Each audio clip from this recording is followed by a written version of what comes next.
Imaginez que chaque expérience de votre vie, qu'elle soit joyeuse ou douloureuse, est une raison profonde. Et si je vous disais que, selon le bouddhisme, rien n'est une coïncidence? Restez avec nous et découvrez comment cette philosophie ancestrale nous enseigne que tout ce qui arrive a une raison.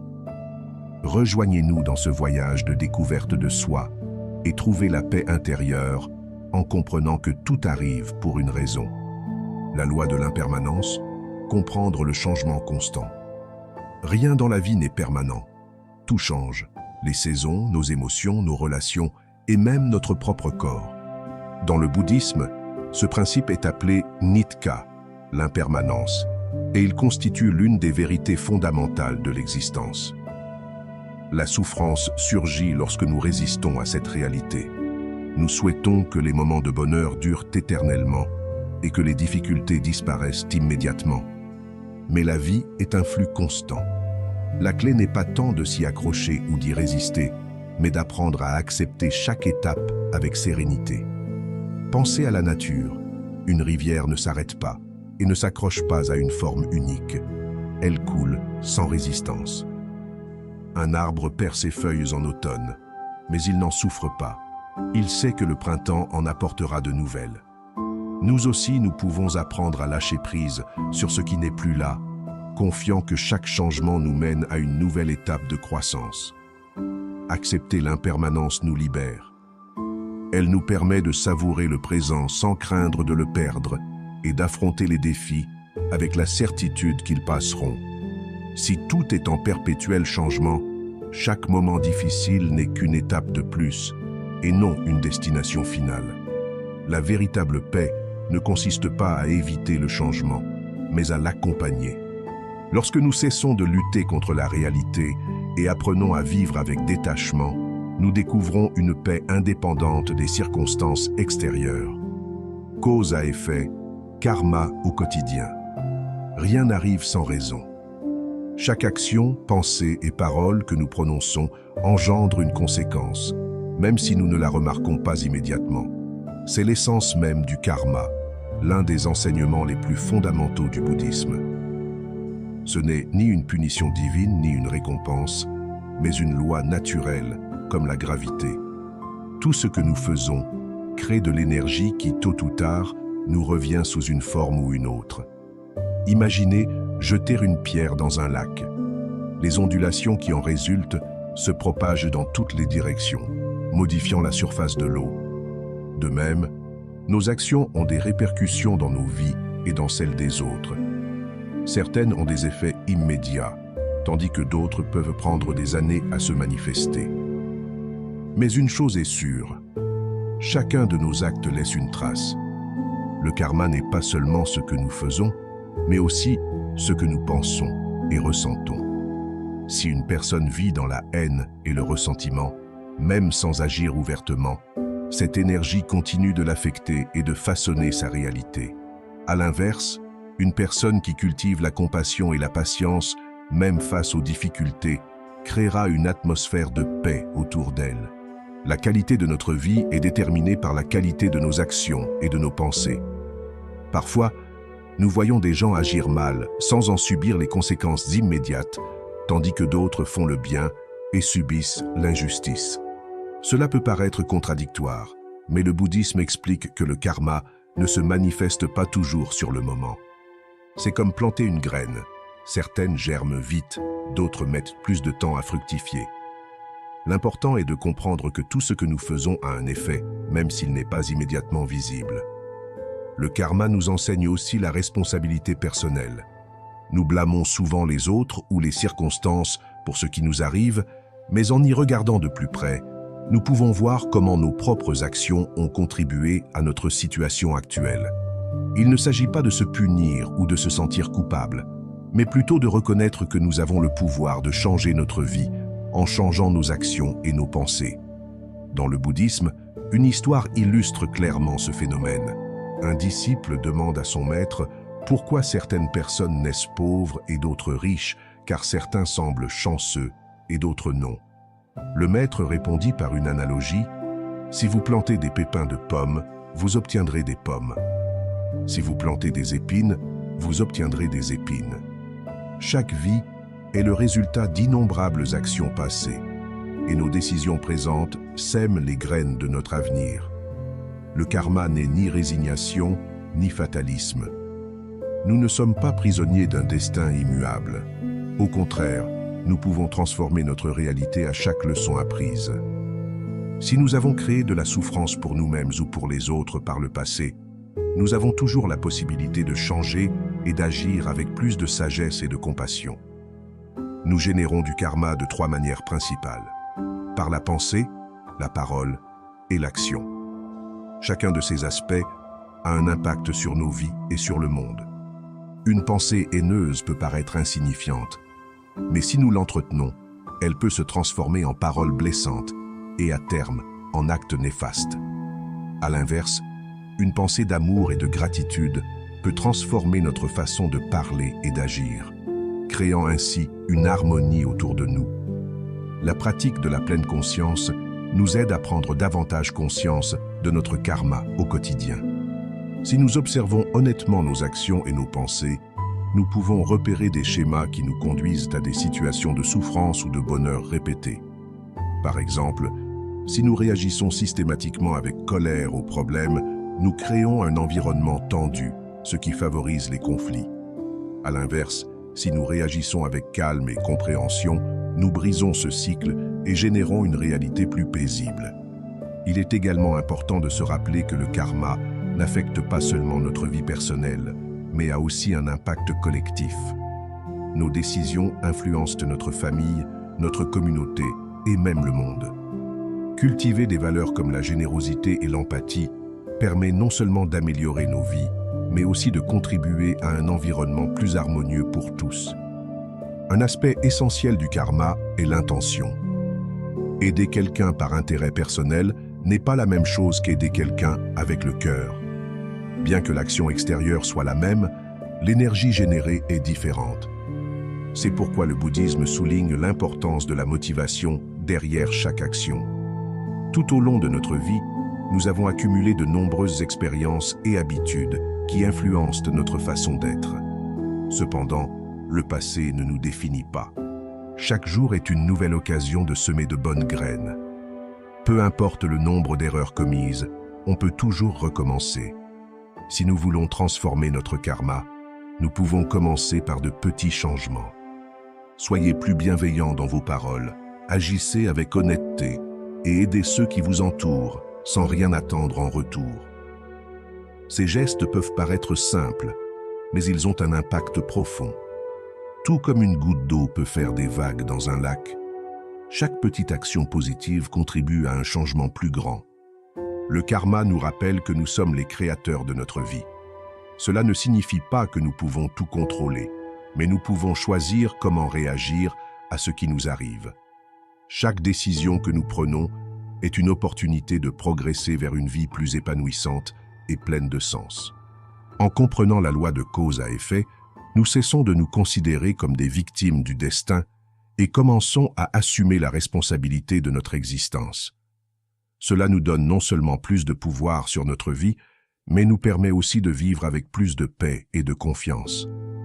Accepter le karma nous aide à voir chaque expérience, même difficile, comme une opportunité d'apprentissage.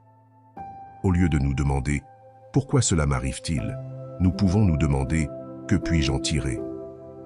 Avec cette attitude, chaque obstacle devient une leçon qui nous renforce et nous rapproche d'une meilleure compréhension de la vie.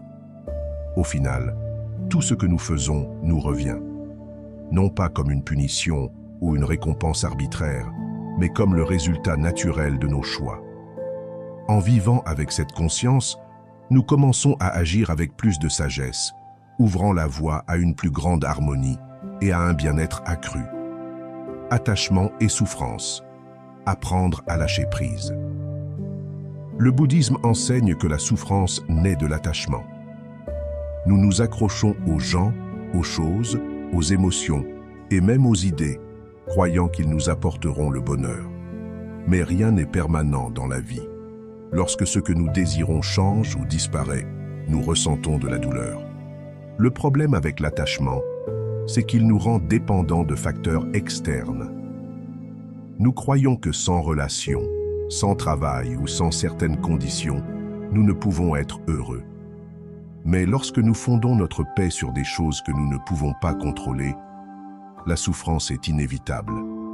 Lâcher prise ne signifie pas cesser d'aimer ou de valoriser, mais plutôt apprendre à savourer sans posséder, à être présent sans exiger la permanence.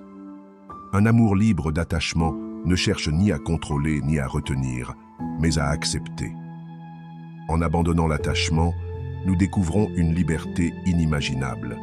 Nous réalisons que nous pouvons profiter du présent sans craindre de le perdre et vivre plus sereinement, sans être accablés par l'angoisse de vouloir que tout reste inchangé. La véritable paix naît lorsque nous apprenons à lâcher prise sur ce que nous ne pouvons retenir. Accepter que la vie change nous libère de la souffrance et nous permet de vivre plus pleinement. La sagesse de l'acceptation, se laisser porter par le courant. La vie suit rarement le plan qu'on imagine. Dès notre plus jeune âge, on nous apprend à lutter pour nos désirs, à nous efforcer d'atteindre nos objectifs et à endurer les imprévus. Mais on nous enseigne rarement l'importance de l'acceptation. Dans le bouddhisme, apprendre à accepter la vie telle qu'elle est, sans résistance ni lutte inutile, est l'une des clés pour trouver la paix intérieure. Accepter ne signifie pas se contenter de ce qui est ou se résigner. Cela ne signifie pas non plus renoncer à essayer ou abandonner face aux difficultés. L'acceptation est un état de lucidité où l'on reconnaît la réalité telle qu'elle est, sans jugement ni rejet. Cela signifie renoncer au besoin de changement pour être en paix avec l'existant. Souvent, nous souffrons non pas de ce qui nous arrive, mais de notre résistance. Si les choses ne se passent pas comme prévu, nous sommes frustrés. Si quelqu'un n'agit pas comme prévu, nous nous mettons en colère. Quand les choses changent, on s'accroche au passé. Mais la vie continue, avec ou sans notre approbation. La résistance ne fait que créer de la souffrance, tandis que l'acceptation nous permet de vivre plus sereinement. Le bouddhisme nous enseigne que tout ce qui arrive dans nos vies s'inscrit dans un réseau de causes et de conditions. Rien n'arrive sans raison, et même si nous n'en comprenons pas toujours immédiatement la raison, chaque expérience a quelque chose à nous apprendre. Au lieu de lutter contre l'inévitable, demandons-nous « Que puis-je en apprendre ?» Un maître zen racontait l'histoire d'un fermier qui possédait un cheval. Un jour, le cheval s'enfuit.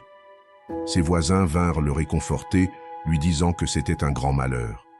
Le fermier, de son côté, répondit « Qui sait si c'est bon ou mauvais ?» Quelques jours plus tard, le cheval revint, accompagné de plusieurs chevaux sauvages. Les voisins se réjouirent de leur bonne fortune, mais le fermier répéta la même chose. Qui sait si c'est bon ou mauvais? Peu après, son fils tenta de briser un des chevaux et tomba, se cassant la jambe. Les voisins se lamentèrent à nouveau, mais le fermier répéta « Qui sait si c'est bon ou mauvais ?» Des semaines plus tard, l'armée arriva au village pour recruter des jeunes hommes pour la guerre, mais ils abandonnèrent le fils du fermier, blessé. Ce qui semblait mauvais s'avéra bon, et ce qui semblait bon aurait pu être mauvais. La vie est un flux constant, et seul le temps nous permet d'avoir une vision globale. Accepter la réalité ne signifie pas que nous ne devons pas agir si nécessaire. Si quelque chose nous fait souffrir et que nous pouvons y remédier, faisons-le. Mais si quelque chose échappe à notre contrôle, le combattre ne fera qu'accroître notre angoisse. La sagesse réside dans la capacité à distinguer ce que nous pouvons changer de ce que nous devons accepter. La pratique de l'acceptation est renforcée par la méditation et la pleine conscience. En méditant, nous apprenons à observer nos pensées sans les juger, ni chercher à les modifier. Nous comprenons que les émotions vont et viennent, comme les nuages dans le ciel. Avec le temps, cela nous aide à accepter les situations de la vie avec plus de sérénité. L'un des plus grands défis est d'accepter les autres tels qu'ils sont. Nous souffrons souvent parce que nous voulons changer les gens, les rendre plus aimants, les amener à penser comme nous, à agir d'une certaine manière. Mais chacun est comme il est, avec son propre processus et sa propre courbe d'apprentissage. Lorsque nous cessons de vouloir contrôler les autres et que nous les acceptons avec leurs hauts et leurs bas, nos relations deviennent plus harmonieuses. Accepter ne signifie pas approuver tout ce qui se passe. Si quelqu'un nous traite mal, cela ne signifie pas que nous devons le tolérer.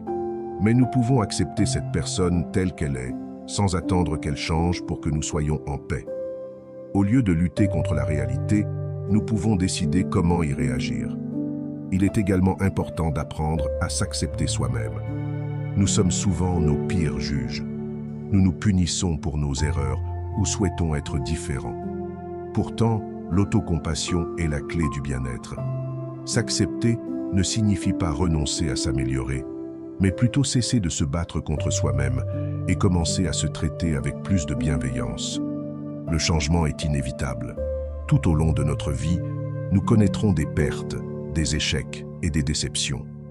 Mais nous trouverons aussi l'amour, la croissance et de nouvelles opportunités. La vie est un équilibre entre moments difficiles et moments heureux. En apprenant à les accepter avec la même sérénité, nous trouvons une paix indépendante des circonstances. Accepter la vie telle qu'elle est nous libère du poids de la résistance. Cela nous permet de nous libérer du poids des luttes constantes et d'accueillir chaque instant avec gratitude. En cessant de lutter contre la réalité, nous découvrons que le bonheur ne réside pas dans le contrôle total, mais dans la capacité à s'adapter à ce que la vie nous offre. Chaque jour est une occasion de pratiquer l'acceptation. Nous pouvons commencer par de petites choses.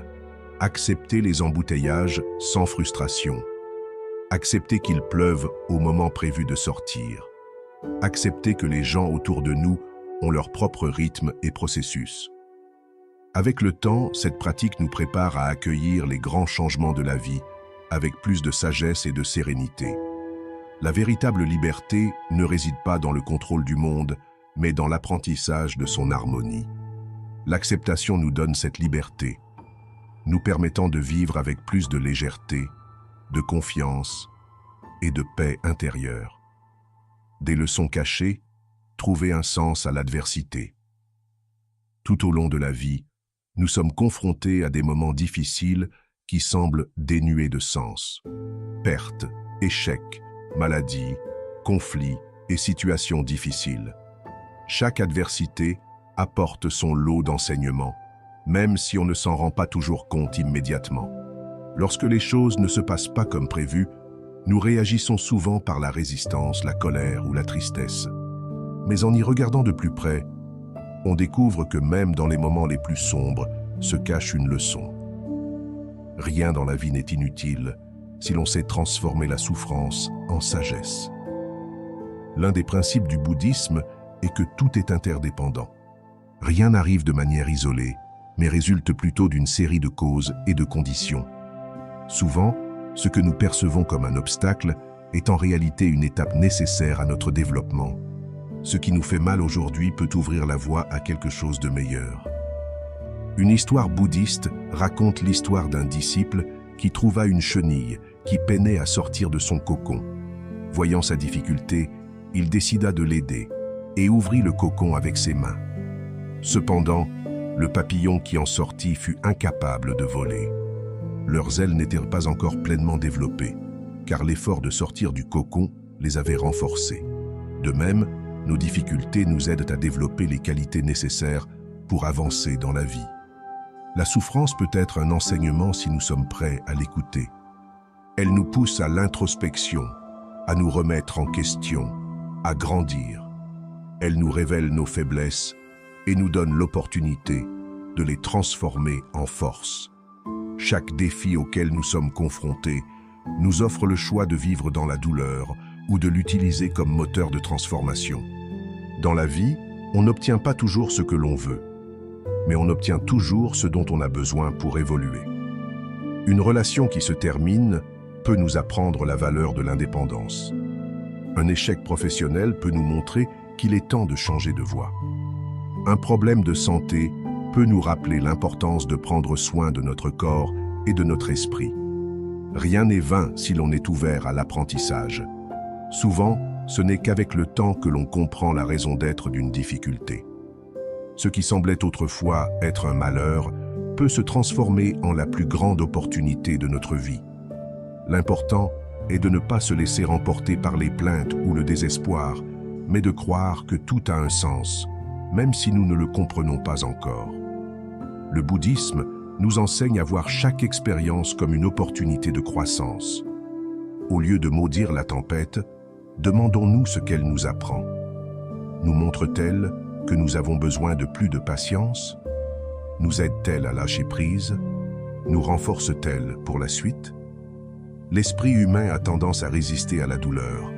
Nous voulons l'éviter, l'ignorer ou l'éliminer au plus vite. Mais la douleur, lorsqu'on la prend conscience, a le pouvoir de nous transformer. C'est comme le feu qui purifie l'or, éliminant le superflu pour révéler sa véritable essence. Quand quelque chose nous fait mal, nous pouvons y voir le signe qu'il y a quelque chose sur lequel nous devons travailler en nous. Si la critique nous affecte profondément, elle peut être l'occasion de renforcer notre estime de soi. Si une perte nous laisse dévastés, il est peut-être temps d'apprendre à lâcher prise avec amour. Chaque émotion difficile révèle une part de nous-mêmes qui a besoin d'être comprise et guérie. Accepter l'adversité ne signifie pas l'abandonner. Cela signifie la considérer comme un enseignement sur notre chemin. Nous pouvons considérer chaque obstacle comme une malédiction ou comme une opportunité de grandir. La façon dont nous les interprétons définit notre expérience. Un exercice utile consiste à décrire les moments les plus difficiles que nous avons traversés et à analyser les leçons que nous en avons tirées. Nous pourrions découvrir que, grâce à ces difficultés, nous avons développé davantage de résilience, de compassion ou de sagesse. Même les événements les plus douloureux peuvent avoir un sens si nous les envisageons sous l'angle de l'apprentissage. Lorsque nous croyons que tout a une raison d'être, nous abordons les défis avec plus de calme et de lucidité. Au lieu de nous demander « Pourquoi moi ?», nous nous demandons « Pourquoi ?» Ce simple changement de perspective transforme notre rapport à la souffrance et nous permet de grandir au lieu de rester prisonniers de la douleur. Les leçons de la vie ne sont pas toujours faciles, mais elles sont toujours précieuses. Chaque expérience, aussi difficile soit-elle, nous prépare à quelque chose de plus grand. Lorsque nous apprenons à considérer les défis comme des opportunités, nous cessons de les craindre et commençons à les accueillir comme faisant partie de notre processus d'évolution. Rien n'est une coïncidence. Chaque moment difficile est une porte vers une nouvelle compréhension. Il suffit d'avoir le courage de la franchir. La pratique de la pleine conscience, vivre dans le présent. L'esprit humain a tendance à errer entre le passé et le futur. Nous nous souvenons du passé avec nostalgie ou regret, et nous projetons le futur avec anxiété ou anticipation. Nous sommes rarement pleinement présents au seul instant présent, l'instant présent. Dans le bouddhisme, la pratique de la pleine conscience nous apprend à nous ancrer dans le présent, à vivre chaque instant en pleine conscience et sans distraction. Lorsque nous sommes prisonniers de nos pensées sur le passé, nous revivons de vieilles blessures ou nous nous accrochons à des souvenirs disparus. Lorsque nous nous inquiétons de l'avenir, nous créons des scénarios imaginaires qui pourraient se produire ou non, générant ainsi un stress inutile.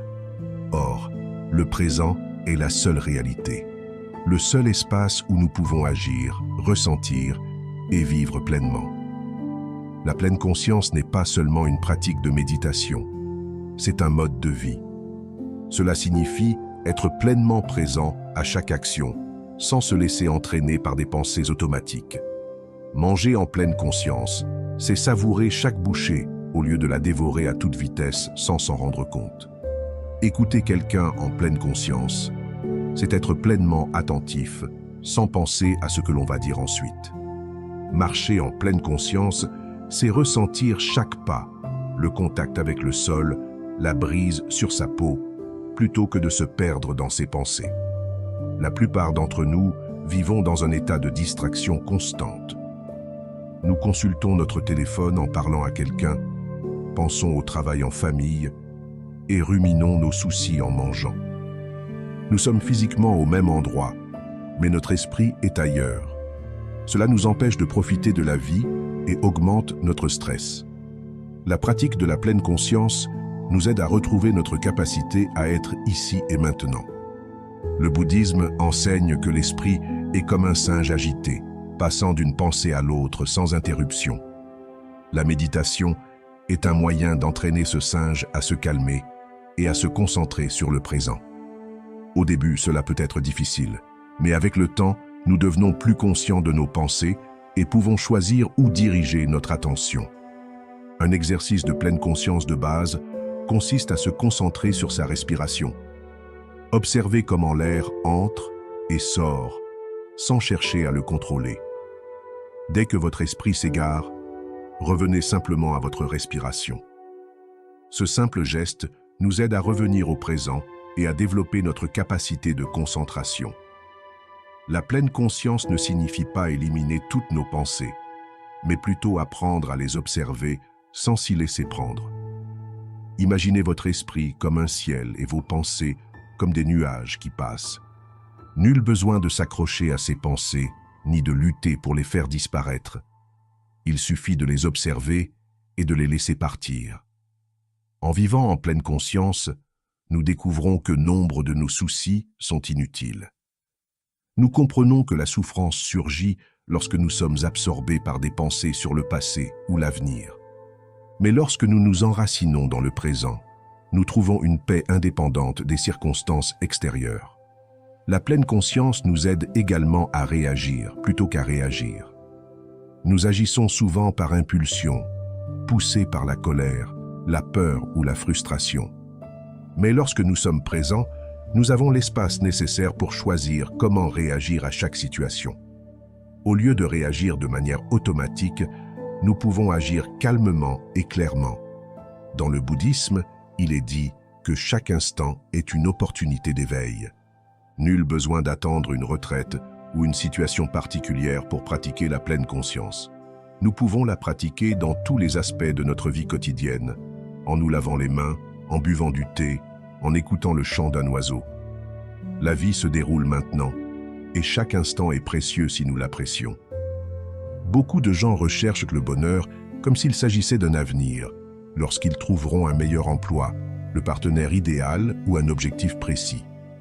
Mais le bonheur n'est pas dans le futur, il réside dans notre façon de vivre le présent. Si nous n'apprenons pas à être présents, nous courons toujours après quelque chose qui semble inaccessible. Vivre en pleine conscience nous aide à voir la beauté du quotidien. Cela nous permet d'apprécier les petits détails que nous négligeons souvent. Cela nous connecte à notre propre existence de manière plus profonde. Cela ne signifie pas que nous n'aurons pas de problèmes, mais cela nous donne la lucidité nécessaire pour les affronter sans nous laisser emporter par des drames mentaux. Chaque instant de notre vie est une occasion de pratiquer la pleine conscience. Nous pouvons commencer par de petites choses, respirer consciemment quelques secondes au réveil, écouter ceux qui nous entourent avec une présence totale, savourer chaque repas avec gratitude. Au fil du temps, cette pratique devient une habitude qui transforme notre façon de vivre. La pleine conscience n'est pas un concept abstrait, c'est un outil pratique pour trouver la paix au milieu du chaos. Elle nous rappelle que la vie ne se situe ni dans le passé ni dans le futur, mais ici et maintenant. Et lorsque nous apprenons à vivre dans le présent, nous découvrons que le bonheur n'est pas une quête, mais une expérience que nous pouvons vivre dès maintenant.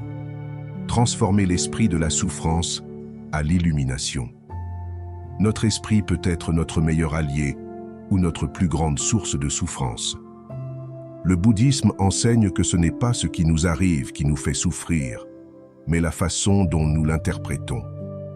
Si nous apprenons à observer nos pensées sans nous laisser emporter par elles, nous pouvons transformer notre vie. La plupart du temps, nous réagissons de manière autoctique, sans réaliser que nous pouvons choisir comment réagir à chaque situation. Grâce à la méditation et à l'auto-observation, nous pouvons entraîner notre esprit à cesser d'agir de manière impulsive et à vivre avec plus de clarté et de sérénité. Il ne s'agit pas d'éliminer la souffrance, mais plutôt de la comprendre. Chaque émotion difficile est une opportunité de croissance. En cessant de nous identifier à nos peurs et à nos inquiétudes, nous découvrons une liberté indépendante des circonstances extérieures. Le chemin vers l'illumination n'est pas une destination lointaine, mais une façon de vivre consciemment l'instant présent. En abandonnant l'attachement aux pensées négatives et en cultivant la paix intérieure, nous pouvons transformer notre esprit et par là même notre réalité. Le but caché de la souffrance. La douleur est l'une des expériences humaines les plus universelles. Personne n'échappe à la perte, à l'échec ou à la déception. Cependant, ce qui nous différencie n'est pas ce que nous vivons, mais la façon dont nous l'interprétons. Le bouddhisme enseigne que la souffrance n'est ni une punition, ni une injustice, mais un enseignant déguisé. Même si nous ne le comprenons pas sur le moment, chaque difficulté a une raison cachée. Quand on souffre, notre première réaction est de résister. On veut que le problème disparaisse, que la situation change, que tout redevienne comme avant. Mais, et si la souffrance n'était pas là pour nous punir, mais pour nous transformer? Nombre des plus grandes leçons de la vie ne naissent que de la douleur. Comme le feu qui purifie l'or, les difficultés nous façonnent, éliminant le nécessaire et révélant notre véritable essence. Le Bouddha a enseigné que la souffrance est inévitable, mais que la souffrance nécessaire est facultative. La différence réside dans la façon dont nous l'abordons. Si nous nous accrochons à la douleur, nous la prolongeons. Si nous y résistons, nous l'aggravons. Mais si nous apprenons à l'observer sans crainte, nous découvrons que chaque expérience difficile recèle une graine de sagesse qui attend d'être comprise. Il existe une histoire bouddhiste qui illustre parfaitement cela. Un disciple se plaignait à son maître de l'injustice de sa vie. Il avait l'impression que tout était contre lui, que rien n'allait dans son sens. Le maître lui demanda d'apporter une poignée de sel et de la mettre dans un verre d'eau. Puis il lui demanda de la boire. Le disciple grimaça et dit que c'était trop amer. Ensuite, le maître l'emmena près d'un lac, lui demanda d'ajouter la même quantité de sel et de goûter l'eau. Cette fois, le disciple lui répondit que l'eau était encore pure. Le maître sourit et lui dit « La souffrance dans la vie est comme le sel. Cela ne change pas. Ce qui change, c'est le contenant dans lequel on le place. Si vous voulez que votre souffrance soit moins amère, élargissez votre perspective. » Cette histoire nous enseigne que lorsque nous nous concentrons uniquement sur notre douleur, elle nous envahit. Mais lorsque nous élargissons notre vision, lorsque nous comprenons que chaque expérience s'inscrit dans un processus plus vaste, la douleur cesse de nous consumer. Au lieu de nous demander « Pourquoi cela m'arrive-t-il ?», nous pouvons nous demander « Pourquoi cela m'arrive-t-il ?»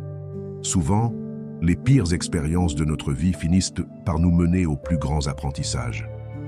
Ce qui semblait être une tragédie à un moment donné se révèle avec le temps une bénédiction déguisée. Perdre un emploi peut nous amener à découvrir une vocation plus authentique. Une rupture peut nous apprendre la valeur de l'amour-propre. Une crise personnelle peut nous réveiller et nous faire voir la vie sous un autre angle. Le bouddhisme nous invite à considérer la souffrance comme une opportunité de croissance. Il ne s'agit pas de rechercher la douleur, mais plutôt de comprendre que lorsqu'elle survient, elle ne vient pas pour nous détruire, mais pour nous apprendre quelque chose. Chaque situation difficile nous oblige à développer de nouvelles compétences, de la patience, de la résilience et de la compassion. Elle nous montre que certaines parties de nous-mêmes ont encore besoin de guérison et nous offre l'opportunité de nous transformer. Pour mettre cela en pratique, la prochaine fois que vous serez confronté à un défi, au lieu d'y résister, prenez le temps de vous poser des questions. Que puis-je apprendre de cela? Comment puis-je utiliser cette expérience pour grandir? Que me révèle cette douleur sur moi-même? La souffrance fait partie de la vie, mais elle ne doit pas nous définir. En apprenant à en accepter les leçons, nous cessons de la considérer comme un ennemi et commençons à l'utiliser comme un outil d'évolution. En fin de compte, chaque épreuve est une étape supplémentaire sur le chemin de l'illumination. Sans chaos, pas de transformation. Le confort est un état que nous recherchons tous, mais nous prenons rarement le temps d'en considérer les effets. Quand tout est sous contrôle, quand la vie coule à flot, nous avons tendance à rester où nous sommes. Nous nous accrochons à ce que nous connaissons, évitons les risques et préférons la sécurité du familier. Mais le bouddhisme nous enseigne que sans chaos, pas de transformation. Les crises, aussi douloureuses soient-elles, sont le moteur du changement. Ils nous bousculent, nous obligent à nous réveiller et nous poussent à évoluer. Si nous n'avions jamais été confrontés à des défis, nous ne serions jamais obligés de développer de nouvelles compétences, de repenser nos croyances ou d'explorer de nouvelles voies. La vie, dans son infinie sagesse, utilise l'adversité comme un outil de croissance.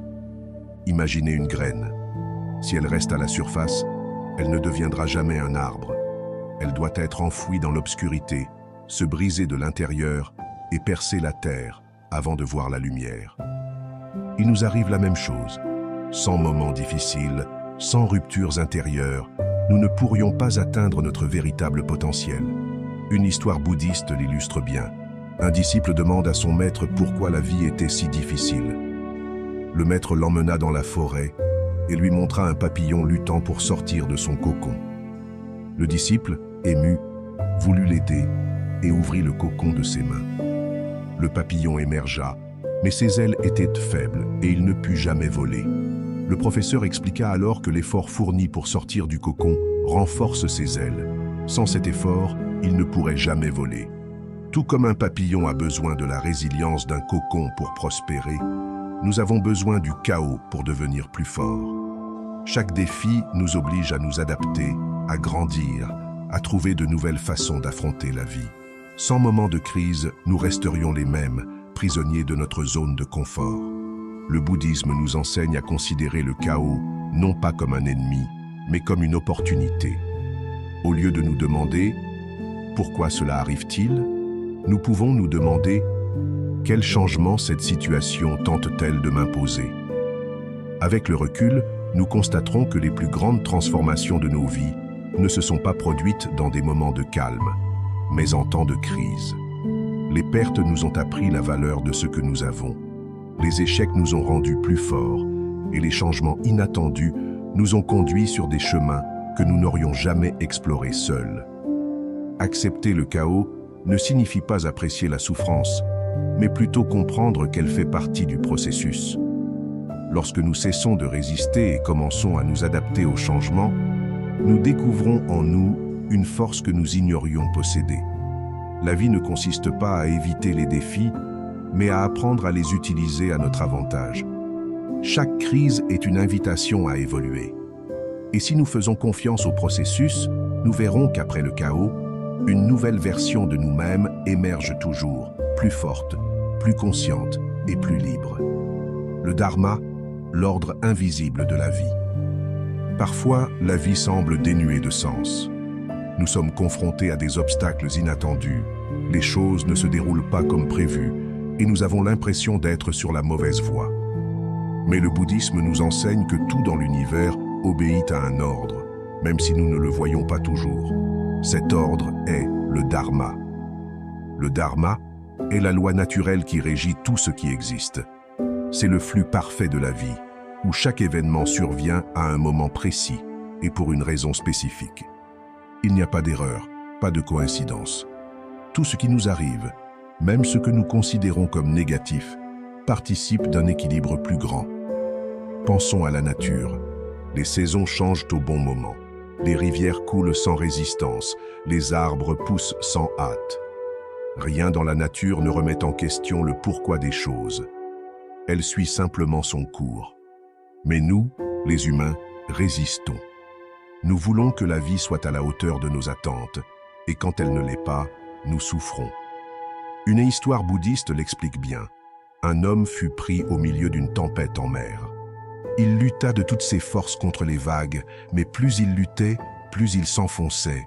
Épuisé, il cessa de lutter et se laissa porter par le courant. À cet instant, l'eau le porta doucement vers le rivage. C'est ainsi que fonctionne le Dharma. Lorsque nous cessons de résister et faisons confiance au flux de la vie, nous trouvons notre chemin avec moins de souffrance.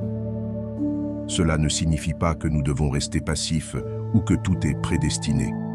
Au contraire, le Dharma nous invite à agir en pleine conscience, à prendre des décisions en accord avec notre véritable nature.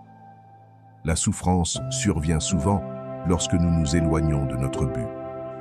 La vie nous envoie des signes, mais si nous les ignorons, nous rencontrons des difficultés qui nous obligent à corriger notre trajectoire. Le bouddhisme nous enseigne que lorsque quelque chose se termine dans notre vie, c'est qu'il ne nous sert plus. Lorsque quelque chose nous met au défi, c'est qu'il nous prépare à ce qui vient. Et lorsque quelque chose est retardé, c'est que le moment n'est pas encore venu. Le Dharma nous rappelle que chaque chose vient en son temps. On ne peut pas précipiter la floraison d'une plante, ni faire lever le soleil plus tôt. Il en va de même pour nos processus personnels. Parfois, nous voulons des réponses immédiates. Nous voulons que la douleur disparaisse rapidement. Nous voulons que les choses changent maintenant. Mais la vie a son propre rythme, et lui faire confiance nous libère de l'anxiété et de la frustration. Lorsque nous comprenons que tout arrive pour une raison, nous cessons de considérer les difficultés comme des punitions et comme des opportunités. Si quelque chose ne fonctionne pas, au lieu de lutter, nous pouvons nous demander « Qu'est-ce que cette situation essaie de m'apprendre ?» Le Dharma n'est pas toujours visible sur le moment. Souvent, ce n'est qu'avec le temps que nous comprenons pourquoi quelque chose s'est produit d'une certaine manière. Mais si nous apprenons à faire confiance à l'ordre de la vie, nous trouvons la paix même au cœur de l'incertitude. Chacun de nous a un parcours unique. Nous ne pouvons ni nous comparer aux autres, ni suivre leur rythme. Ce qui convient à quelqu'un d'autre ne convient peut-être pas à nous.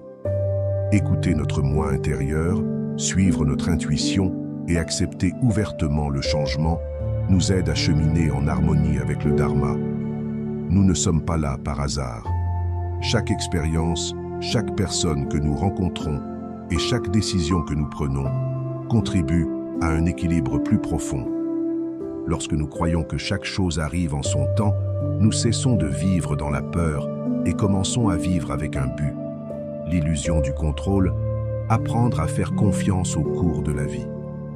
Dès notre naissance, on nous apprend à prendre le contrôle de notre vie. On nous dit qu'en travaillant dur, en planifiant bien et en prenant les bonnes décisions, tout se passera comme prévu. Mais tôt ou tard, la vie nous montre que c'est faux. Certaines choses échappent tout simplement à notre contrôle.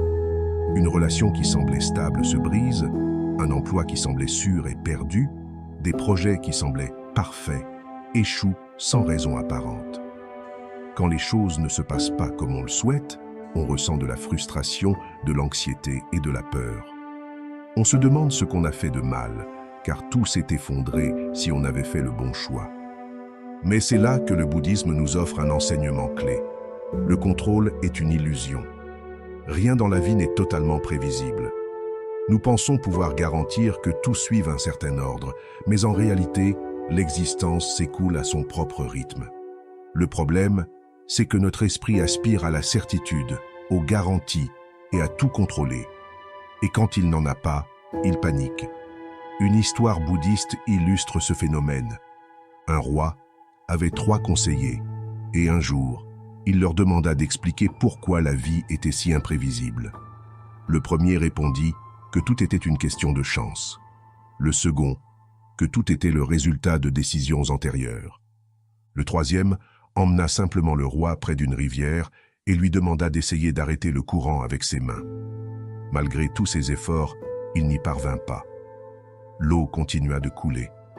Le conseiller lui dit alors « La vie est comme cette rivière. Tu peux essayer de la contrôler, mais tôt ou tard, tu te rendras compte que c'est impossible. La seule solution est d'apprendre à naviguer avec le courant. » La souffrance naît lorsque nous nous accrochons à l'idée que tout doit être d'une certaine manière. Nous croyons que nous ne serons heureux que si nous atteignons un certain objectif, si nous maintenons certaines conditions, si tout correspond à notre vision de la vie. Mais la réalité est tout autre. Lorsque nous abandonnons le besoin de tout contrôler, nous ressentons une grande libération. Cela ne signifie pas que nous cessons d'agir ou que nous n'avons plus d'objectifs, mais plutôt que nous comprenons que nous ne pouvons pas forcer les choses. Nous pouvons faire de notre mieux, mais le résultat final n'est pas toujours entre nos mains. Le bouddhisme nous enseigne que faire confiance au cours de la vie ne signifie pas se résigner, mais plutôt apprendre à accepter ce qui vient sans résistance. Cela ne signifie pas renoncer à ses rêves ou à ses aspirations, mais plutôt renoncer à s'accrocher à une seule voie menant au bonheur. Souvent, ce qui semble être une perte est en réalité une opportunité déguisée. Une porte qui se ferme peut nous empêcher d'accéder à un endroit qui ne nous était pas destiné. Un obstacle peut nous rediriger vers un meilleur chemin. Mais si nous nous concentrons trop sur la force des choses, nous passons à côté de ces signes. Il existe une pratique bouddhiste appelée Wu Wei, qui signifie « action sans effort ». Il ne s'agit pas de ne rien faire, mais plutôt d'agir en harmonie avec le courant de la vie. Au lieu de tenter de repousser le courant, nous apprenons à naviguer avec lui. Au lieu de gaspiller notre énergie à résister à l'inévitable, nous apprenons à nous adapter et à vivre avec les événements. Lorsque nous avons confiance que la vie nous mène exactement là où nous devons aller, l'anxiété disparaît. Nous cessons de nous inquiéter obsessionnellement de l'avenir et commençons à vivre plus sereinement le présent. Nous acceptons les moments d'incertitude, mais au lieu de les considérer comme des menaces, nous les voyons comme une étape naturelle du chemin. Un bon exercice pour s'entraîner est de se remémorer les moments où les choses ne se sont pas déroulées comme prévu, mais où, avec le temps, nous avons réalisé que c'était la meilleure chose qui pouvait arriver. Peut-être qu'une relation qui a pris fin nous a permis de trouver quelque chose de plus authentique. Peut-être qu'un échec nous a permis de découvrir une nouvelle compétence. Peut-être qu'un changement inattendu a ouvert une porte dont nous ignorions l'existence. En abandonnant l'illusion du contrôle, nous cessons de vivre dans la peur. Au lieu de nous soucier de tout, apprenons à croire que quoi qu'il arrive, nous pouvons gérer la situation. Cela ne signifie pas que tout sera facile, mais que nous pouvons trouver la paix même dans l'incertitude. La vie n'est pas quelque chose que nous devons contrôler, mais quelque chose que nous devons apprendre à vivre. Lorsque nous cessons de lutter contre le cours naturel des choses, nous trouvons une sérénité qui semblait autrefois inaccessible. Sans perte, pas d'évolution, tout comme le détachement nous rend plus libres. Dans la vie, tout est temporaire. Les gens, les lieux, les moments, les émotions. Tout change, tout se transforme. Pourtant, nous nous accrochons à ce que nous connaissons, car cela nous procure un sentiment de sécurité. Nous voulons que les choses soient permanentes, que l'amour dure éternellement, que le succès demeure intact, que le bonheur ne s'éteigne jamais. Mais le bouddhisme nous enseigne que la véritable liberté ne s'obtient que lorsque nous acceptons l'impermanence et apprenons à lâcher prise. La peur de la perte est l'une des principales sources de souffrance. Nous sommes terrifiés à l'idée de perdre ceux que nous aimons. Nous pleurons d'avoir laissé derrière nous des étapes importantes de notre vie et nous peinons à accepter que rien n'est éternel. Mais que se passerait-il si, au lieu de considérer la perte comme quelque chose de négatif, nous la voyions comme une opportunité de croissance? Imaginez un serpent qui ne mue pas. Il s'accrocherait à l'ancien, deviendrait rigide et incapable de se déplacer librement. Le même phénomène nous arrive. Si nous n'apprenons pas à abandonner ce qui ne nous sert plus, nous stagnons. La vie nous pousse à évoluer, et elle le fait souvent par la perte. Dans le bouddhisme, une histoire illustre parfaitement ce phénomène. Un maître possédait un vase en verre qu'il chérissait. Un jour, un de ses disciples lui demanda pourquoi il l'utilisait tous les jours sans craindre qu'il ne se brise. Le maître répondit « Pour moi, ce vase est déjà cassé. Même si j'en prends soin, il finira par tomber ou s'user. Sachant cela, j'en profite encore plus au présent. C'est la clé du détachement. Cela ne signifie pas ne pas aimer ou apprécier ce que nous avons, mais plutôt comprendre que tout est temporaire, et c'est précisément pourquoi nous devons l'apprécier tant qu'il est. Nous ne pouvons pas éviter la perte, mais nous pouvons changer notre relation avec elle. L'attachement nous fait vivre dans la peur de perdre une relation, la peur de voir un succès s'évanouir, la peur du changement. Mais cette peur n'empêche pas la vie d'avancer. La personne qui craint de perdre quelque chose n'en profite pas vraiment, car dans son esprit, elle souffre déjà de la possibilité de sa disparition. Apprendre à lâcher prise nous procure une immense liberté. En cessant de dépendre des facteurs extérieurs pour nous sentir bien, nous trouvons une paix indestructible. Cela ne signifie pas que nous cessons d'aimer ou de lutter, mais plutôt que nous le faisons sans nous attacher, sans exiger que les choses soient toujours ainsi. Le détachement nous aide aussi à voir la vie plus clairement. Nous nous accrochons souvent à des personnes ou à des situations qui ne nous apportent plus rien de positif, simplement par peur du changement. Mais la vie, dans son infinie sagesse, nous montre quand il est temps de lâcher prise. Si quelque chose ou quelqu'un s'éloigne, c'est peut-être parce qu'il a déjà rempli sa fonction dans notre histoire. Cela ne signifie pas que nous ne ressentons ni tristesse ni nostalgie. Nous sommes humains et il est naturel de pleurer la disparition d'un être important.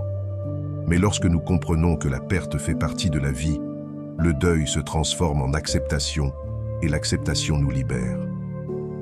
Un exercice pratique pour se libérer de l'attachement consiste à observer les choses ou les personnes auxquelles nous nous accrochons par peur.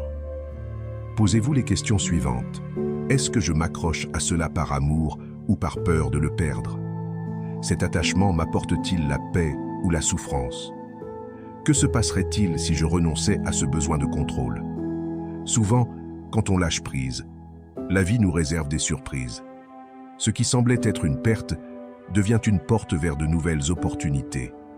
Ce qui semblait être une fin est en réalité le début de quelque chose de meilleur. Le détachement ne signifie pas perdre le goût de la vie, mais plutôt apprendre à vivre plus légèrement. Il nous permet de savourer le présent sans peur, d'aimer sans possession et d'accepter le changement avec sérénité. Car au fond, on ne perd jamais vraiment rien. La vie nous invite simplement à aller de l'avant. Les signes de l'univers. Comment apprendre à décrypter ce que la vie nous dit? Parfois, nous avons l'impression que la vie nous parle. Un événement inattendu, une étrange coïncidence, une personne qui apparaît au bon moment. Mais nous ignorons souvent ces signes, trop occupés à contrôler notre chemin ou parce que nous croyons que tout n'est que hasard. Pourtant, le bouddhisme enseigne que rien n'est une coïncidence. Tout ce qui arrive a un sens. Et si nous apprenons à observer attentivement, nous pouvons trouver une orientation dans l'incertitude. Les signes de l'univers ne sont pas des messages magiques ni des prédictions du destin, mais des réponses issues de la nature même de la vie. Chaque action engendre une réaction, chaque apprentissage ouvre une voie, et chaque expérience est une opportunité d'apprentissage. Ce que nous appelons signes ne sont que le reflet du lien profond qui existe entre nous et le monde qui nous entoure. Imaginez qu'un jour vous preniez une décision importante et que, peu après, vous commenciez à remarquer des schémas dans votre environnement. Une phrase prononcée par inadvertance, un livre qui vous tombe entre les mains avec la réponse que vous cherchiez, une opportunité qui se présente au moment où vous vous y attendez le moins. Est-ce une simple coïncidence? Ou plutôt, la vie vous montre-t-elle la voie? Dans le bouddhisme, on raconte l'histoire d'un disciple qui voulait atteindre l'illumination. Il demanda à son maître comment savoir s'il était sur le bon chemin. Le maître sourit et dit « Quand tu marches en forêt, comment sais-tu que le printemps approche ?» Le disciple répondit « Je vois les fleurs s'épanouir, je sens l'air se réchauffer, j'entends les oiseaux chanter. » Le maître acquiesça. Tout comme la nature nous parle, la vie aussi nous envoie des signes. Il suffit d'apprendre à les observer. Mais pour les déceler, il faut d'abord apaiser son esprit. Lorsque nous sommes envahis par le bruit intérieur, les inquiétudes et la peur, nous ne pouvons pas percevoir ce que la vie nous montre. La pratique de la pleine conscience nous aide à être plus présents et à percevoir ces messages plus clairement. L'un des signes les plus évidents de la vie est la résilience ou la fluidité face aux situations. Si quelque chose semble forcé, semé d'obstacles et de tensions constantes, ce n'est peut-être pas le bon chemin. En revanche, lorsque les choses se déroulent naturellement, lorsque les bonnes personnes apparaissent au bon moment, cela indique que nous sommes en phase avec notre objectif. La répétition est un autre signe. Si le même message vous parvient par différents moyens, si le même problème se présente sans cesse, il y a peut-être une leçon que vous n'avez pas encore apprise. Au lieu de l'ignorer, demandez-vous, qu'est-ce que cette situation essaie de vous apprendre? Le bouddhisme nous invite à croire que la vie nous guide toujours, même si nous ne la voyons pas clairement sur le moment. Ce qui semble être un obstacle aujourd'hui peut se révéler une bénédiction avec le temps. Ce qui nous fait mal aujourd'hui peut nous pousser à grandir. Un exercice utile consiste à consigner dans un journal les situations inattendues qui surviennent dans votre vie et à réfléchir à leur signification. Demandez-vous s'il existe des schémas récurrents, des réponses qui se présentaient à vous et que vous n'aviez pas remarquées. Apprendre à lire les signes de l'univers ne signifie pas s'y fier aveuglément, mais plutôt les utiliser comme une boussole intérieure. Lorsque nous cessons de lutter contre la vie et commençons à l'écouter, nous trouvons un chemin plus clair, plus léger et plus déterminé. Rien n'est une coïncidence. Tout ce qui nous arrive a un sens. Il suffit d'apprendre à observer attentivement. La sérénité face à l'imprévu, comme trouver la paix dans l'incertitude. La vie est pleine de changements inattendus. Un jour, tout semble stable, et le lendemain, tout prend une tournure inattendue. On perd son emploi, on se sépare. Un défi inimaginable surgit. L'incertitude fait partie de la vie, mais au lieu de l'accepter, la plupart des gens tentent de la combattre. Nous recherchons la sécurité, le contrôle et la certitude, alors qu'en réalité, le changement est la seule constante. Le bouddhisme nous enseigne que la paix ne réside pas dans l'absence d'incertitude, mais dans la capacité à vivre avec elle sans peur. Nous ne pouvons empêcher la vie de changer, mais nous pouvons apprendre à réagir sereinement à l'imprévu. Imaginez que vous êtes sur un bateau au milieu de l'océan. Essayer de contrôler les vagues ne fera que vous épuiser. Mais si vous apprenez à les suivre au lieu de leur résister, vous découvrirez que vous pouvez naviguer même sur des eaux tumultueuses. L'incertitude est comme l'océan. On ne peut arrêter son mouvement, mais on peut apprendre à le traverser avec confiance. Dans la tradition bouddhiste, on raconte l'histoire d'un moine qui vivait au sommet d'une montagne. Un jour, un villageois accourut et dit « Maître, une grande tempête approche. Vous devez descendre avant qu'il ne soit trop tard. » Le moine sourit et répondit « Si la tempête arrive, je l'accepterai. » Le villageois insista « Mais vous pourriez mourir. » Le moine répondit « Si je dois mourir, je l'accepterai. Si je dois vivre, je l'accepterai aussi. Ce qui doit arriver, arrivera. » Cette histoire ne signifie pas que nous devrions être indifférents ou ne pas prendre de précautions, mais plutôt que nous devons apprendre à nous libérer de la peur de ce que nous ne pouvons pas contrôler. L'incertitude ne nous terrifie que lorsque nous pensons ne pas pouvoir affronter ce qui nous attend. Mais en réalité, nous avons surmonté toutes les difficultés que la vie nous a imposées jusqu'à présent. Et cela signifie que nous pouvons continuer à le faire. Souvent, l'inattendu ouvre des opportunités que nous n'aurions pas envisagées si tout s'était déroulé comme prévu. Un changement soudain peut ouvrir la voie à un chemin insoupçonné, mais qui nous mènera exactement là où nous devons aller. Un exercice pratique pour trouver la sérénité dans l'incertitude consiste à se demander combien de fois ce qui semblait être un problème s'est-il avéré être une bénédiction déguisée. Ai-je vraiment besoin d'avoir toutes les réponses maintenant? Est-ce que je gâche le présent en m'inquiétant d'un avenir qui n'existe pas encore? La vie est un flux constant, et la résistance ne fait que créer de la souffrance. Accepter l'incertitude ne signifie pas renoncer à nos désirs ni cesser d'agir, mais plutôt avoir confiance que, quoi qu'il arrive, nous trouverons un moyen d'avancer. La paix ne se trouve pas dans le fait d'avoir toutes les réponses, mais dans le fait d'apprendre à vivre avec les questions. Il ne s'agit pas de savoir ce qui arrivera demain, mais d'avoir confiance en notre capacité à l'affronter lorsqu'il se présentera. Rien n'est totalement certain dans la vie, Mais en apprenant à se libérer de la peur de l'avenir, on trouve une immense liberté. Au lieu de s'inquiéter de l'inconnu, on peut commencer à vivre pleinement le présent. Le chemin vers l'illumination. Comment chaque événement nous rapproche de l'éveil. Tout au long de notre vie, nous traversons des expériences qui nous mettent au défi, nous transforment et nous poussent à remettre en question notre existence même. Parfois, tout semble chaotique, dénué de sens. Nous nous demandons pourquoi certaines choses arrivent, pourquoi la souffrance existe, pourquoi la vie nous confronte à des défis si difficiles. Mais le bouddhisme nous enseigne que chaque événement, même le plus douloureux, est une occasion de s'éveiller. L'illumination n'est pas un état mystique inaccessible, ni réservé aux seuls moines méditant en montagne. L'illumination est simplement la capacité de voir la réalité avec une clarté totale, sans les distorsions de la peur, de l'attachement ou de la résistance. C'est vivre en pleine conscience, en comprenant que chaque expérience participe à notre croissance et à notre évolution. Imaginez que chaque événement de votre vie est une pièce d'un puzzle plus vaste.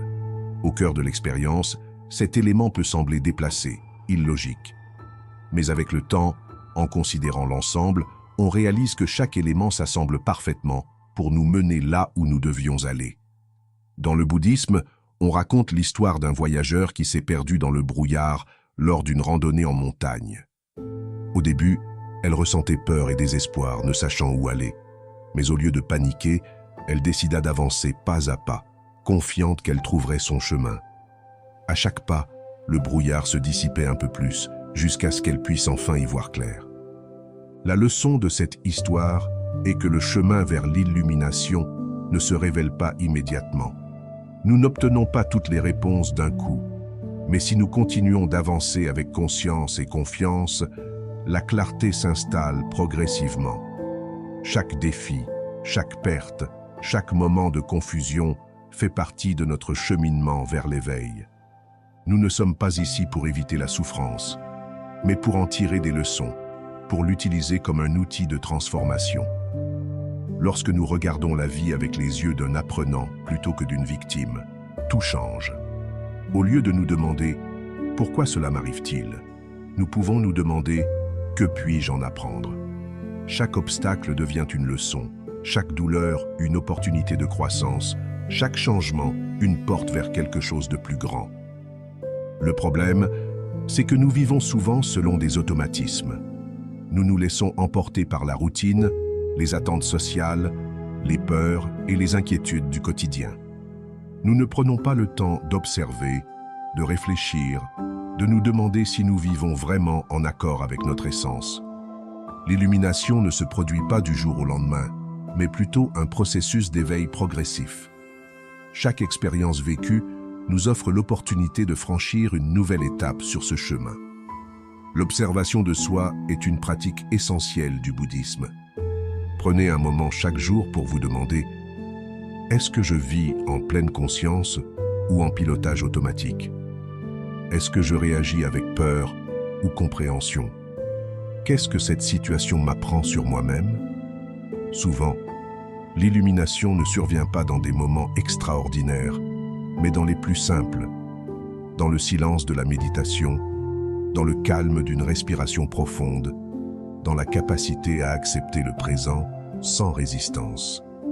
L'illumination n'est pas une destination lointaine, mais un mode de vie, une façon de voir le monde avec plus de clarté et moins d'attachement. Lorsque nous comprenons cela, nous cessons de lutter contre la vie. Nous cessons de résister à ce qui nous arrive et commençons à nous laisser porter par ce qui est. La véritable paix ne consiste pas à éviter la souffrance, mais à la transcender, à apprendre à considérer chaque expérience comme une opportunité d'évolution. Le chemin vers l'illumination est un voyage personnel. Il n'existe pas de voie unique, ni de point d'arrivée où tout se résoudrait comme par magie. Mais chaque jour, chaque expérience, chaque défi nous offre l'opportunité de nous éveiller un peu plus, de voir la vie plus clairement et de vivre plus sereinement. L'illumination n'est pas une chose extérieure à atteindre. Elle est déjà en nous, attendant d'être découverte. Il suffit d'ouvrir les yeux et de réaliser que tout, absolument tout ce que nous vivons, nous mène exactement là où nous devons aller. Avec le recul, certains moments de notre vie nous semblaient dénués de sens, injustes ou chaotiques. Mais aujourd'hui, avec le temps, nous comprenons qu'ils étaient nécessaires pour y parvenir. Le bouddhisme nous enseigne que la vie suit un cours parfait, même si nous ne le percevons pas toujours. Dans cette troisième partie, nous allons plus loin. Nous explorerons non seulement pourquoi tout arrive pour une raison, mais aussi comment notre propre évolution influence les autres. Que se passe-t-il lorsque nous nous éveillons à une nouvelle conscience? Comment nos décisions, même les plus insignifiantes, affectent-elles le monde qui nous entoure? Si vous vous êtes déjà demandé « À quoi bon tout cela ?», restez jusqu'à la fin, car les réponses peuvent changer votre vision de la vie. Tout est lié. Nous vivons dans un monde où tout semble séparé, chacun ayant sa propre vie, chaque expérience semblant se dérouler de manière isolée, chaque pensée intérieure semblant sans impact sur l'extérieur. Mais le bouddhisme nous enseigne que cette séparation n'est qu'une illusion. Tout dans l'univers est interconnecté, de la plus petite action aux événements que nous considérons comme les plus marquants. Chaque mot que nous prononçons, chaque décision que nous prenons, chaque émotion que nous ressentons a un impact plus grand que nous l'imaginons. C'est comme jeter une pierre dans un lac. Les ondes qu'elle crée ne s'arrêtent pas en un seul point, mais s'étendent, touchant tout ce qui les entoure. Ainsi fonctionne la vie. Rien de ce que nous faisons n'est insignifiant, car tout influence le cours de l'existence d'une manière ou d'une autre. Si vous avez déjà eu l'impression d'avoir rencontré la bonne personne au bon moment, ou qu'un événement inattendu vous a ouvert une opportunité incroyable, ce n'est pas une simple coïncidence. C'est la manifestation d'un réseau invisible de causes et d'effets qui relie tout. Le bouddhisme appelle cela Pratyasamutta, l'interdépendance de tous les phénomènes. Rien n'existe isolément, tout naît en relation avec autre chose. Prenons l'exemple de la nature. Un arbre ne pousse pas tout seul, il a besoin de terre, d'eau, de soleil et d'air. Une rivière ne suit pas son cours de façon autonome. Son cours dépend du terrain, des précipitations et de la gravité. Nous ne vivons pas non plus isolés. Nos vies sont étroitement liées à celles des autres, au monde, au temps lui-même. Comprendre cela transforme notre façon de voir la vie. Nous cessons de penser en termes de « mon problème », de ma réussite, de ma perte. Et nous commençons à voir que ce qui nous arrive fait partie de quelque chose de bien plus vaste. Ce que nous faisons pour les autres, ce que nous laissons derrière nous, ce que nous apprenons et partageons, tout cela contribue à un équilibre universel. Une histoire bouddhiste l'explique simplement. Un disciple demande à son maître « Pourquoi devrais-je me soucier des autres si ma vie est la mienne ?» Le maître lui demanda d'allumer une bougie, puis lui dit « Place-la près de cette bougie éteinte. » Dès que la première flamme toucha la seconde, la nouvelle bougie s'alluma. « Ainsi va la vie, dit le maître. Ta lumière n'existe pas seulement pour toi. À chaque action que vous entreprenez, vous éveillez quelque chose chez les autres. Ce que vous donnez au monde, d'une certaine manière, vous revient. Ce principe nous invite à être attentifs à nos actions. Si tout ce que nous faisons a un impact, alors nos décisions comptent. Nos paroles peuvent inspirer ou blesser. Nos pensées peuvent nous nourrir ou nous détruire. Nos émotions peuvent semer la paix ou le chaos dans notre environnement. Mais nous ne sommes pas seulement responsables de ce que nous générons, mais aussi de ce que nous absorbons. Si nous passons du temps entourés de négativité, d'anxiété et de ressentiment, il est naturel que ces énergies affectent notre vie. Cultiver la gratitude, la compassion et l'harmonie crée un environnement où tout est plus équilibré. Cette interconnexion nous aide également à comprendre pourquoi certaines personnes entrent dans notre vie et pourquoi certaines situations se répètent. Rien n'arrive de manière isolée. Chaque rencontre, chaque événement est une pièce d'un puzzle plus vaste qui nous guident vers des leçons que nous n'avons pas encore pleinement comprises. Un exercice pratique pour appliquer ce principe consiste à observer l'impact de nos actions au quotidien. Faites un geste bienveillant et constatez son impact sur les autres. Réfléchissez à vos décisions passées et à leur influence sur l'actualité. Demandez-vous quelle énergie vous insufflez au monde par vos actions quotidiennes. Lorsque vous cessez de vous considérer comme des êtres distincts et comprenez que vous faites partie d'un réseau infini de connexions, votre perspective change radicalement. Nous commençons à agir avec plus d'intention, à parler avec plus de conscience et à vivre avec plus de sens. Rien de ce que nous faisons ne se perd dans le vide. Chacun de nos pensées, de nos paroles et de nos actions laisse une trace dans le monde et dans la vie des autres. Et lorsque nous comprenons cela, nous cessons de considérer la vie comme une succession d'événements aléatoires et commençons à reconnaître la profonde harmonie qui unit toutes choses. Lorsque nous changeons intérieurement, tout change extérieurement. Nous croyons souvent que notre bonheur dépend de ce qui se passe à l'extérieur. Nous pensons qu'en obtenant un certain succès, en trouvant la bonne personne ou en atteignant la stabilité, nous finirons par trouver la paix. Cependant, le bouddhisme enseigne que le monde extérieur n'est que le reflet de notre état intérieur. Lorsque nous changeons intérieurement, tout autour de nous commence à se transformer. Imaginons un miroir. Si notre visage est sale, nous ne pouvons pas nettoyer le reflet en faisant flotter le verre. Nous devons nous nettoyer nous-mêmes. La vie fonctionne de la même manière.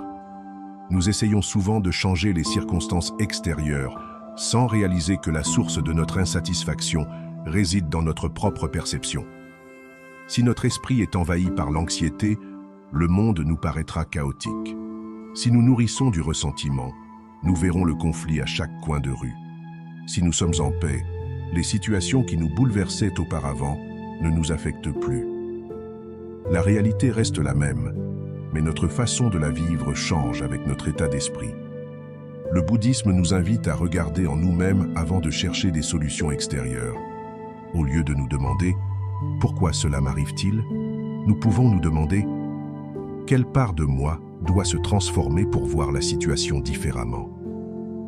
Cela ne signifie pas que les problèmes disparaîtront comme par magie, mais que notre relation avec eux changera. Une histoire bouddhiste l'explique parfaitement. Un roi voulait recouvrir tout son royaume de cuir pour que personne n'ait à marcher sur des pierres tranchantes. Mais un homme sage lui dit, au lieu de recouvrir la terre entière de cuir, pourquoi ne pas simplement couvrir ses pieds? C'est ainsi qu'est née l'idée des sandales. Au lieu de chercher à tout changer autour de nous, nous pouvons changer notre façon de vivre. En travaillant sur notre moi intérieur, l'énergie que nous dégageons change, ce qui impacte nos relations, nos opportunités et nos expériences. Si nous cessons de rechercher la validation des autres et commençons à nous accepter, nous constatons que leur façon de nous traiter change également.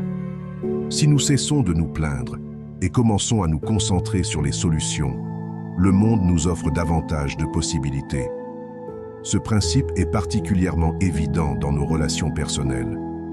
Si nous entamons une conversation avec colère, nous risquons de recevoir une réponse agressive. Si nous l'abordons avec compréhension, l'autre réagira différemment. Le monde extérieur est le reflet de notre état intérieur. Un exercice pratique pour appliquer cet enseignement consiste à se demander, chaque fois que nous sommes confrontés à un problème, est-ce que je réagis par peur ou par confiance?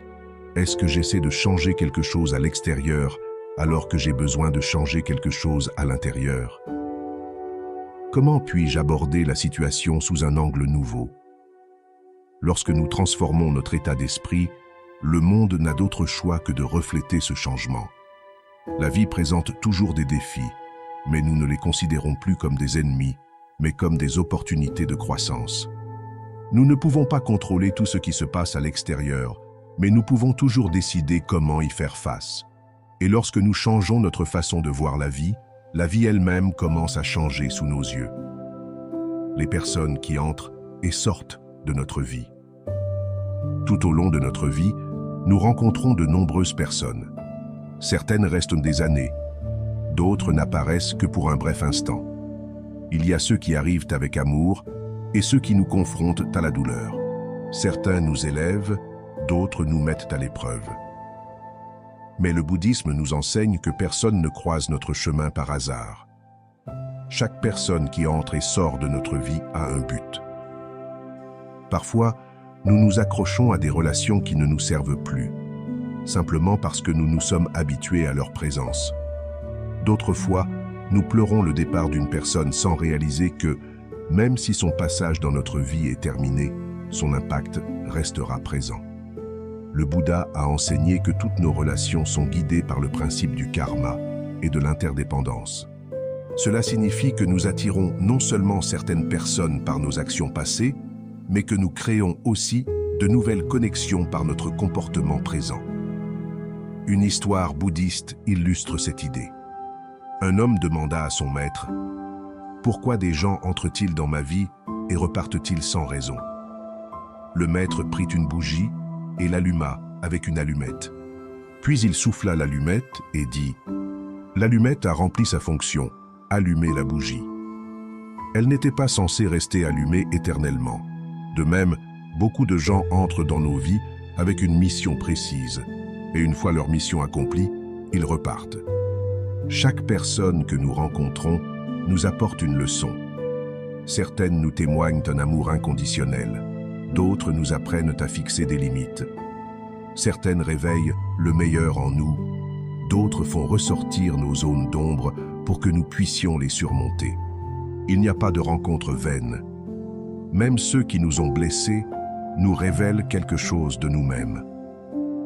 Avec le recul, nous constatons que nombre de ceux qui nous ont quittés nous ont laissé une leçon qui nous a fait grandir. Peut-être qu'un ami nous a appris l'importance de la confiance, même s'il a ensuite pris ses distances. Peut-être qu'une relation amoureuse nous a montré ce que nous voulons et ne voulons pas chez un partenaire. Peut-être que quelqu'un nous a trahis et nous a forcés à nous renforcer. Mais il est également important de comprendre que, tout comme certains nous enseignent, nous sommes aussi des enseignants dans la vie des autres. Souvent, sans nous en rendre compte, nous laissons une trace dans notre entourage. Un simple conseil, un mot d'encouragement, voire un au revoir, peuvent être le début d'une transformation dans la vie de quelqu'un. Accepter que certaines personnes sont vouées à partir nous aide à nous libérer de l'attachement et à cesser de résister au changement. Au lieu de nous demander « Pourquoi sont-ils partis ?», demandons-nous plutôt « Que m'ont-ils laissé ?» Au lieu de pleurer ce qui est parti, nous pouvons être reconnaissants pour ce que cette personne représentait pour nous. Il existe un exercice qui peut nous aider à guérir nos relations passées et à comprendre leur raison d'être. Pensez à une personne importante pour vous qui n'est plus dans votre vie. Demandez-vous, qu'ai-je appris de cette personne? Qu'est-ce qui a changé en moi grâce à sa présence? Au lieu de vous concentrer sur la perte, concentrez-vous sur les leçons apprises. Rien n'est éternel. Les gens vont et viennent, mais leur impact demeure. En acceptant cela, nous nous libérons de tout attachement et commençons à vivre nos relations avec plus de liberté, de gratitude et de conscience. Les relations humaines sont l'une des plus grandes sources d'apprentissage de la vie. Certaines personnes seront nos compagnons de voyage pendant longtemps, d'autres n'apparaîtront que pour une brève leçon. Mais toutes, sans exception, ont un rôle à jouer dans notre développement. Si quelque chose se répète, c'est que nous n'avons pas appris. Il y a des situations dans la vie qui semblent se reproduire sans cesse, des relations qui se terminent de la même façon, des problèmes qui réapparaissent, des schémas de comportement que nous répétons sans nous en rendre compte. Nous avons souvent l'impression d'être pris au piège d'un cycle sans issue, mais le bouddhisme nous enseigne que si quelque chose se répète, c'est parce que nous n'avons pas encore compris la leçon que la vie essaie de nous enseigner. Chaque expérience a un but. Si nous ne comprenons pas la leçon derrière une situation, elle réapparaît sous différentes formes, jusqu'à ce que nous soyons prêts à la voir clairement. C'est comme un examen scolaire. Si on l'échoue, on le refait jusqu'à maîtriser les connaissances enseignées. Imaginez quelqu'un qui attire systématiquement des relations toxiques. Il rompt avec une personne et rencontre quelqu'un d'autre peu après, mais le même cycle de souffrance se répète. Vous pouvez blâmer les autres ou le destin, mais en y regardant de plus près, vous constaterez peut-être que le problème n'est pas extérieur, mais intérieur. Peut-être n'avez-vous pas encore appris à fixer des limites, peut-être répétez-vous des schémas de votre enfance, ou peut-être recherchez-vous simplement encore une validation extérieure au lieu de travailler sur votre amour-propre. Dans le bouddhisme, une histoire explique ce phénomène. Un disciple se plaignit à son maître car il était toujours entouré de gens malhonnêtes. « Pourquoi cela m'arrive-t-il » demanda-t-il. Le maître lui donna un bol d'eau et lui demanda de l'apporter à la rivière. Lorsque le disciple immergea le bol, il remarqua que l'eau de la rivière se mélangeait à celle du bol. Le maître lui expliqua alors que la rivière ne s'adapte pas au bol. Le bol absorbe l'eau qui l'entoure. Ainsi fonctionne la vie. Ce que vous portez en vous attirera toujours la même chose jusqu'à ce que vous décidiez de changer le contenu de votre propre bol. Quand quelque chose se répète, la question ne devrait pas être « Pourquoi cela m'arrive-t-il sans cesse ?» mais plutôt « Qu'est-ce que cette situation me révèle sur moi-même ?» Parmi les cycles courants que beaucoup de gens répètent, on trouve les relations toxiques ou destructrices, des échecs constants dans les mêmes domaines de la vie, un sentiment de vide qui persiste, quoi qu'on fasse, le sentiment d'être coincé dans le même problème. Rompre un schéma n'est pas chose aisée, car cela implique de se confronter à soi-même. L'esprit recherche ce qui est familier, même si cela nous fait mal. C'est pourquoi nous répétons souvent certains comportements sans nous en rendre compte. Mais lorsque nous en prenons conscience, nous avons l'opportunité d'agir différemment. Un exercice qui peut nous aider à détecter ces schémas est d'écrire sur des situations récurrentes dans notre vie et de réfléchir à leurs points communs. Posons-nous des questions. Quelle émotion surgit toujours dans ces expériences? Comment ai-je réagi à ces situations par le passé? Que puis-je faire différemment cette fois-ci? La vie ne nous punit pas.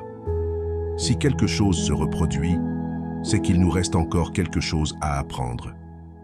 Et lorsque nous comprenons enfin la leçon, le cycle est brisé et nous passons à une nouvelle étape. Rien dans la vie n'arrive par hasard. Chaque expérience, même celle qui nous semble être un obstacle, est une opportunité d'évolution. Lorsque nous cessons de résister et commençons à observer attentivement, nous découvrons que chaque répétition n'est pas une punition, mais une seconde chance de nous éveiller. Nous ne sommes pas ici par hasard, découvrant notre raison d'être à travers la vie elle-même. Nombreux sont ceux qui passent leur vie à se demander quelle est leur raison d'être. Ils cherchent des réponses dans les livres, auprès des enseignants, dans l'opinion des autres, essayant de trouver un sens qui leur explique pourquoi ils sont là et ce qu'ils devraient faire. Cependant, le bouddhisme nous enseigne que le but n'est pas une découverte soudaine, mais une révélation progressive tout au long de la vie. Personne n'est là par hasard. Chacun, quel que soit son passé, a un rôle à jouer dans ce monde, mais le but n'est pas toujours clair. Parfois, on le découvre dans les moments les plus incertains, lorsque l'on est contraint de remettre en question tout ce que l'on croyait. D'autres fois, on le découvre en regardant en arrière et en voyant comment chaque expérience, même la plus difficile, nous a menés là où nous sommes aujourd'hui. Le problème est que nous avons tendance à considérer le but comme quelque chose d'extérieur, un objectif final à atteindre. Nous le percevons comme une vocation singulière, un métier de rêve, une mission grandiose.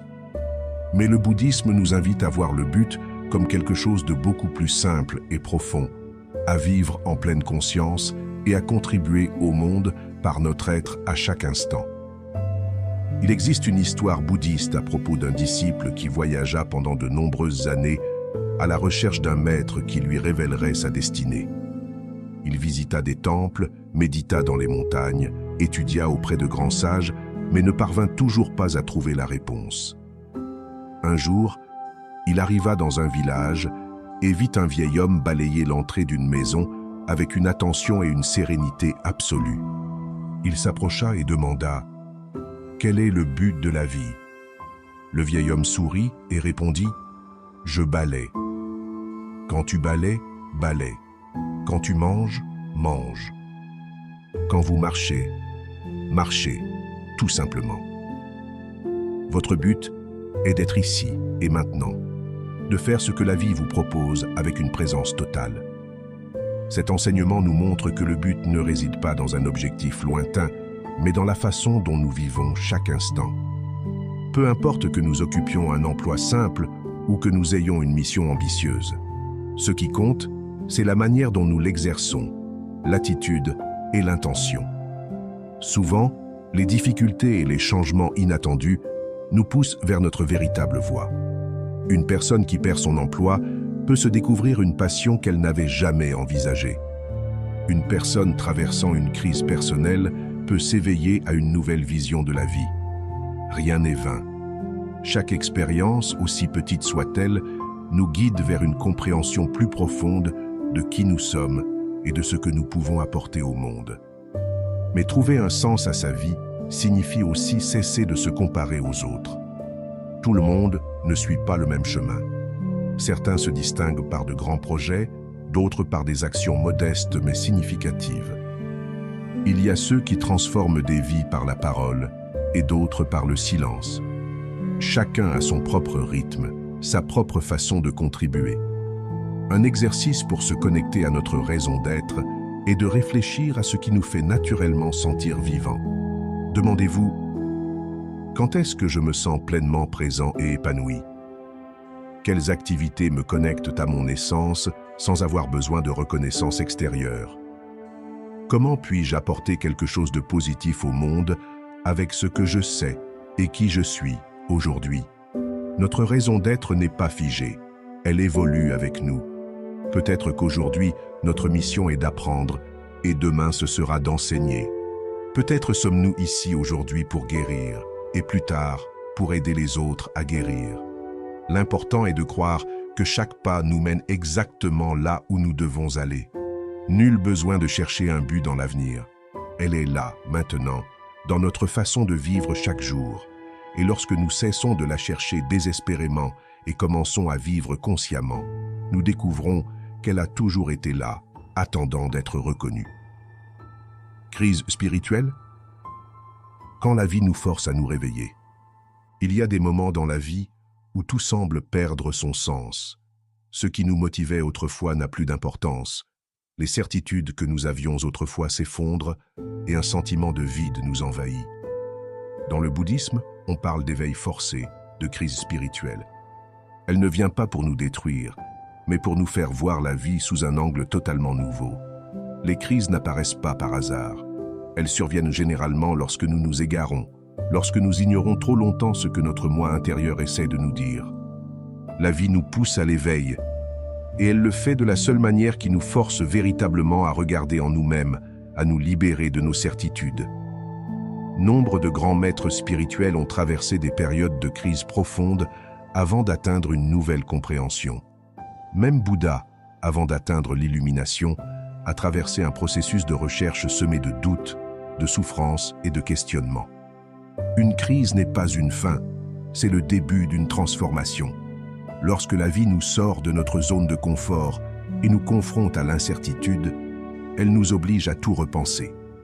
Ce que nous tenions pour acquis perd de sa valeur, notre entourage peut changer, et ce qui nous rendait heureux ne nous comble plus. Mais au lieu de considérer cela comme une perte, nous pouvons commencer à le voir comme une opportunité de nous redécouvrir.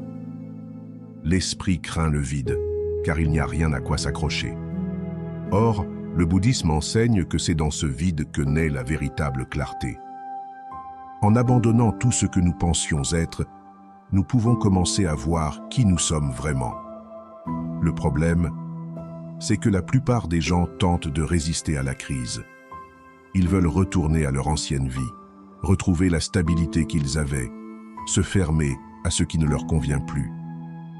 Mais le changement a déjà commencé, et plus nous le combattons, plus nous générons de souffrance.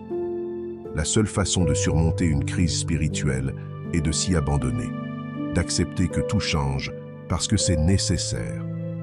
Avec le recul, nous pouvons réaliser que les crises les plus difficiles nous ont conduits aux moments de plus grande croissance. Ils nous ont forcés à abandonner ce qui ne nous servait à rien, à affronter des vérités que nous avions jusque-là ignorées et à trouver en nous une force que nous ignorions. La clé n'est pas d'éviter la crise, mais d'apprendre à la traverser avec confiance. La confusion fait partie du processus. La douleur fait partie de la renaissance. Lorsque nous cessons de lutter contre le changement et nous laissons aller avec lui, nous découvrons que ce qui semblait être une perte était en réalité une libération. Rien n'est éternel. Et lorsque la vie nous force à nous réveiller, ce n'est pas pour nous punir, mais pour nous préparer à quelque chose de plus grand. La transformation n'est jamais agréable, mais elle est toujours nécessaire. Le pouvoir de la gratitude et de l'abandon. Cessez de lutter contre la vie et commencez à lui faire confiance. Nous passons une grande partie de notre vie à lutter contre ce qui est. Nous aimerions que les choses soient différentes, que les gens agissent différemment, que le passé ait pu être différent. Nous nous accrochons à ce qui n'existe plus ou nous nous inquiétons de ce qui n'est pas encore arrivé. Et ce faisant, nous oublions la seule chose que nous possédons vraiment, l'instant présent. Le bouddhisme nous enseigne que la gratitude et l'abandon ne sont pas des actes de faiblesse, mais une profonde sagesse. Cela ne signifie ni résignation ni inaction, mais plutôt acceptation de la vie telle qu'elle est à cet instant. Lorsque nous cessons de lutter contre la réalité et apprenons à faire confiance au cours naturel des choses, nous trouvons une paix insoupçonnée. La gratitude est l'une des pratiques les plus puissantes pour transformer notre perception de la vie. Il ne s'agit pas seulement d'être reconnaissant lorsque tout va bien, mais de trouver de la valeur même dans les expériences difficiles. Chaque épreuve est porteuse d'une leçon. Chaque perte ouvre la voie à quelque chose de nouveau. Chaque instant, aussi simple soit-il, est un cadeau que nous tenons souvent pour acquis. L'abandon est l'étape suivante. Il ne s'agit pas d'abandonner, mais plutôt de renoncer à tout contrôler et de croire que la vie nous mène exactement là où nous devons aller. Souvent, les choses ne se passent pas comme on le souhaite, mais avec le temps, on se rend compte qu'elles se sont déroulées comme prévu. Ce qui semblait être un obstacle s'est avéré être une réorientation. Ce qui semblait être une perte s'est avéré être une libération. En pratiquant la gratitude et l'abandon, nous cessons de vivre en conflit avec la vie. Nous acceptons ce qui vient sans résistance, agissons si nécessaire et croyons que, au-delà de ce que nous comprenons sur le moment, tout a un but. Nul besoin d'attendre que la vie soit parfaite pour ressentir la paix. La paix s'installe lorsque nous cessons d'exiger que tout soit différent et commençons à voir l'existant avec un regard neuf. Et lorsque nous apprenons à être reconnaissants et à lâcher prise, la vie nous réserve des surprises inimaginables. Retour au présent. L'étape ultime pour tout comprendre. Après tout ce que nous avons exploré, une vérité fondamentale nous unit. La vie se déroule toujours ici et maintenant. Tout ce que nous recherchons, la paix, la compréhension, un but, n'est ni dans le passé ni dans le futur, mais dans l'instant présent.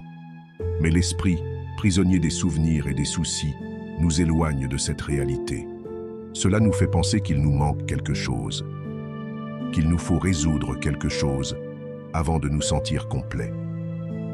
Pourtant, le bouddhisme nous enseigne que nous avons déjà tout ce dont nous avons besoin, mais que nous ne le voyons pas, car nous ne sommes pas présents. La vie est un changement constant, un fleuve qui coule sans cesse. S'accrocher à ce qui a été ou être obsédé par ce qui sera, c'est comme essayer d'arrêter l'eau avec nos mains.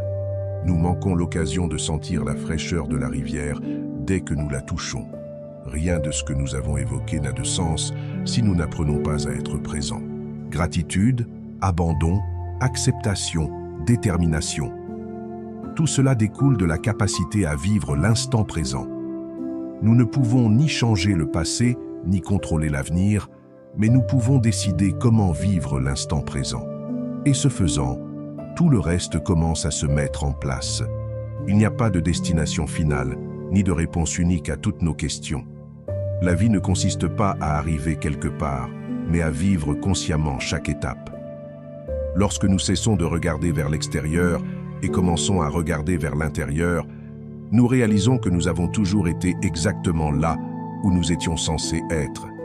Si cette vidéo vous a interpellé, abonnez-vous à la chaîne et activez les notifications pour continuer à explorer ces enseignements ensemble.